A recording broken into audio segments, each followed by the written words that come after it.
Góðan dag, kæru gestir, fundargestir og aðrir. Hér boðum við fund númer 322 í bæjarstjórn Sveitarfélaginu Hornafjarðar, síðasta vetrardegi. Ég ger að setja hann hér settan. Fundin sitja í dag Gauti Árnason, Tinna Rut Sigurðardóttir, Skúli Ingólfsson, Eyrún Fríða Árnadóttir, Guðrún Stefánía Voppbjörn Ingólfsdóttir, Ásgerður Kristín Gylfadóttir, Björgvin Óskar Sigurjónsson ásamt þeim Bryndísi Bjarnason, Sigurjóni Andersinni og Jónu Benný Kristjánsdóttir og hún Tjörva sem tekur upp.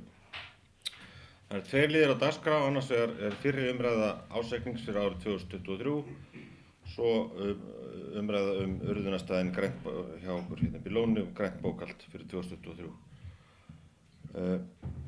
Sigurjón kemur til með að hafa hér framsögu með ársreikninginn og gefi Jón hér orðið, gjörðu svo vel.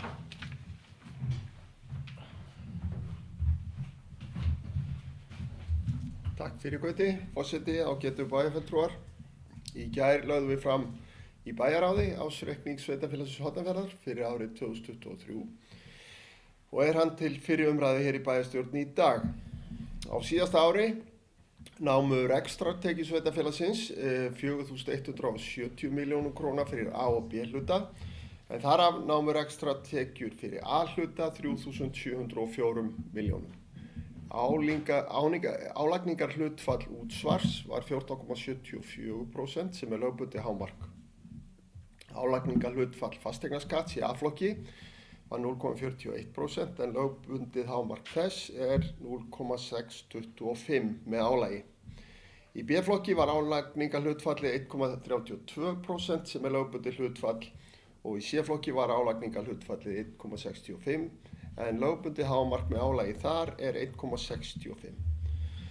Rekstrarniðurstaða fyrir A og B hluta var jákvæð 457 milljónir króna og rekstrarniðurstaða A hluta var jákvæð 309 milljónir króna samkvæmt rekstrarreikningi.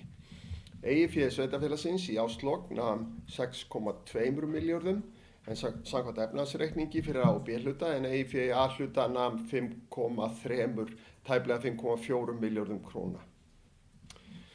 Niðurstaða síðasta árs er betri en áætlanir gerðu ráð fyrir og er skýringa helst að finna í stöðugt öflugra atvinnulífi hér í Hornafirði. Á síðasta ári höfum við ráðgert fjárfestingu í innviðum upp á 1119 milljónir króna en niðurstaðan var fjárfestingu upp á tæpar 600 milljónir en þar munar mest framkvæmdir við viðbyggingu leikskólans Sjónarhóls en þær voru seinni af stað en áætlað var. En einnig var seinkun á fráveitu áfanga 4. Svo má nefna líka að seinkun varð á afhendingu á nýju slökkubifreiðin okkar, en hún er núna komin til Hornafjarðar og hún stórbætir aðbúnað slökkuliðs og öryggi okkar hér í Hornafirði. Nýja slökkubifreiðin mun kosta 120 milljónir og hún verður gjaldfærð á árinu 2024. Reikningurinn verður enda greiddur í dag. En við munum fá endurgreiðslu á virðisaukaskatti og endanlegu kostnaður verður rúma 90 milljónir. Áætluð lántaka á síðasta ári var 450 milljónir króna en ekki var gengið á þá heimild og ekki króna tekin að láni. Að skila 457 milljón krónum í afgang án þess að taka krónu að láni er til marks góða stöðu. Og reksturinn gekk mjög vel á síðasta ári. Þrátt fyrir krefjandi árferði í rekstri sveitarfélaga. Það er ánægjulegt að sjá áfram vöxt í tekjustofnum okkar, en þeir hækku 19,5% á milli ára, en í áætlun ársins var gert ráð fyrir 7,5% tekjuaukningu. Skuldaviðmið sveitarfélagsins heldur áfram að lækka og er fjárhagsstaða bæjarsjóðs mjög sterk. Skuldahlutfall er í lok síðasta árs 56% en hafði verið áætlað 65%. Þá er skuldaviðmið okkar 29% samkvæmt ársreikningi, en var í áætlun síðasta árs 44%. Í þessu sambandi er ágætt að nefna að hámark skuldaviðmið eru skilgreind í reglugerðum fjárhagsleg viðmið og eftirlit með fjármálum sveitarfélaga og eru 150%, sem er nærri því að vera meðal skuldahlutfall sveitarfélaga á landsvísu fyrir árið 2023. Þetta þýðir að við hér í Hornafirði erum í afar öfundsverðri stöðu. Veltufé frá rekstri var verulega yfir áætlunum sem að styrkir getu sveitarfélagsins til þess að standa undir framkvæmdum og okkar fjárskuldbindingum. Þessi lykiltala segir okkur til getu bæjarsjóðs til þess að fjárfesta og standa undir afborgunum aðeins að þurfa að taka lán. Á síðasta ári var veltufé frá rekstri A og B-hluta 816 milljónir króna og sem hlutfall af rekstratekjum 19,6%. Við höfum áætlað það 14,6%. Til samanburðar var hlutfallið 17,9 árið 2022 og 13,3 árið 2021. Samhliða blómlegum rekstri höfum við stóraukið innviðafjárfestingar sem munu skila sér í öflugri þjónustu og betri lífsgæðum fyrir alla bæjarbúa. Ágætu bæjarfulltrúar, ég vil að lokum þakka öllu starfsfólki sveitarfélagsins fyrir góð störf á síðasta ári. Þeirra framlag og alúð endurspeglast í sterkum ársreikningi sem að skapa tækifæri fyrir okkur til framtíðar. Eftir sem áður var hitinn og þunginn af daglegri vinnu við gerð ársreiknings borin upp af fjármálastjóra sveitarfélagsins, Önnu Lilju Henriksdóttur, í samstarfi og góðu samstarfi við KPMG. Ég vil þakka þeim og öðrum sem að þessu verki komu, framúrskarandi gott samstarf við gerð ársreiknings fyrir árið 2023. Ég legg hér til að bæjarstjórn samþykki að vísa ársreikningi 2023 til síðari umræðu. Takk fyrir.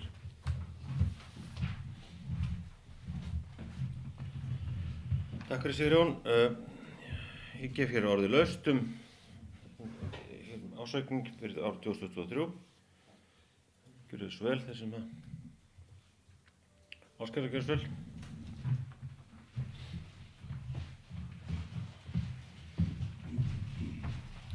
Forseti, ágætu bæjarfulltrúar.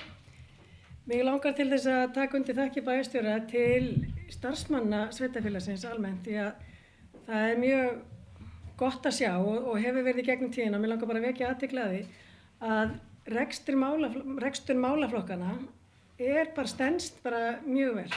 Það það sem að hinn almenni starfsmaður, skólastjórar og aðrir slíkt eru að vinna með. Þeir eru með ákveðna ramma og þeim gengur bara mjög vel að halda sig innan þess ramma og það ekkert sjálfgefið sérstaklega í árferði eins og hefur verið. Það tek undir það sem bæjarstjóri segir, það gott að vera með sveitarfélag þar sem góður afgangur og annað slíkt en eins og hann fór yfir að þá aukning á tekjum og minni framkvæmdir heldur en áætlað hafði verið og bara þetta gefur okkur þá stöðu sem við erum í dag.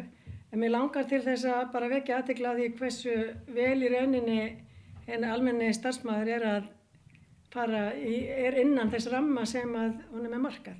Og það gerir okkur auðvitað kleift að fara í framkvæmdir og að bæta aðstöðu og annað slíkt með því að það ekki halli eins og maður veit að á mörgum stöðum og bara erfitt árferði og alltaf verða dýrara og dýrara.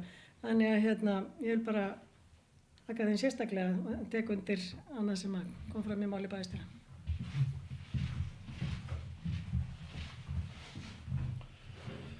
Takk fyrir Ásgerður, ég ætla bara að fá að taka undir þetta með henni. Þetta er mjög vel að verki staðið hjá öllu starfsmönnum sveitarfélagsins, hvað sem er niður borið. Fleiri sem vilja taka til máls? Svo ekki, þá ætla ég að bera hér tillögu bæjarstjórnar að vísa ársreikningi sveitarfélagsins árið 2023 til síðari umræðu bæjarstjórnar. Þeir sem eru þess samþykki vinslast gefa merki. Það er samþykkt með 7 atkvæðum.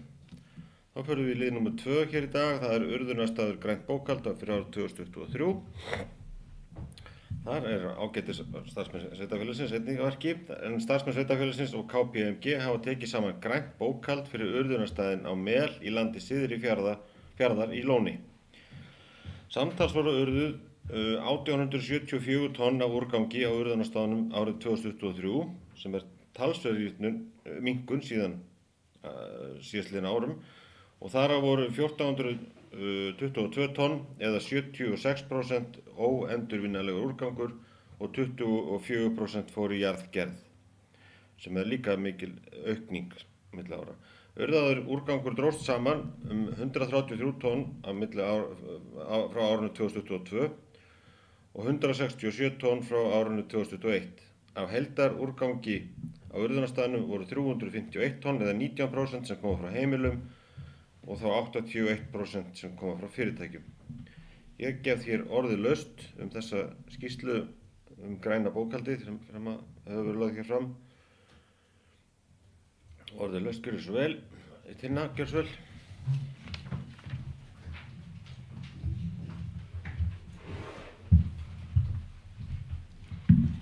Forseti, ágætu bæjarfulltrúar.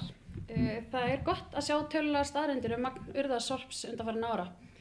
Árið 2017 urðuðu við rúm 3000 tonn af blönduðum úrgangi, árið 2018 voru tonnin orðin 3415 og árið 2023 voru þau komin niður í 1421. Við höfum náð að draga heilmikið úr magni urðasorps með aukinni flokkun og endurvinnslu, en betur má ef duga skal.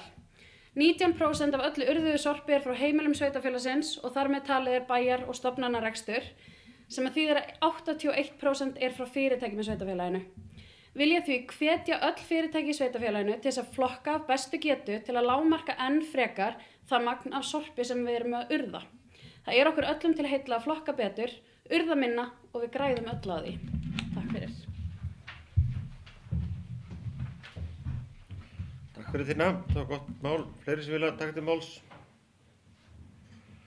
Svo ekki, því legg ég til að bæjarstjórn samþykki grænt bókhald urðunarstaðarins í Syðri Firði fyrir árið 2023 og ber ég hér tillöguna eftir atkvæða. Þessum sinni samþykkjum við að gefa merki.